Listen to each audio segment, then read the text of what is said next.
Pemirsa, proyek pembangunan rel kereta api jalur Makassar-Parepare dipastikan berlanjut dan beroperasi bulan Oktober tahun ini. Pasalnya, pembebasan lahan yang sebelumnya menjadi kendala kini sudah dirampungkan. Pembangunan proyek kereta api Makassar-Parepare yang dibangun sejak tahun 2015 memiliki panjang jalur 145 km dipastikan berlanjut.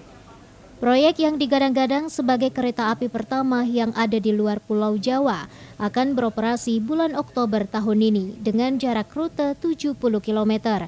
Jalur tersebut sebelumnya menjadi kendala lantaran masih banyak masyarakat belum ingin melakukan pembebasan yang tidak sesuai dengan kesepakatan. Menteri Perhubungan Budi Karya Sumadi memastikan lahan tersebut sudah aman. Kapan beroperasinya tadi yang kereta api, Pak?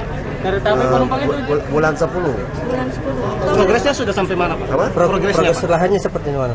Progresnya itu dari Maros sampai ke Baru 70 kilo.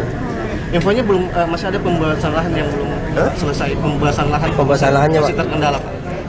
Sudah aman, sudah tinggal masalah penyelesaian saja. Tinggal aman.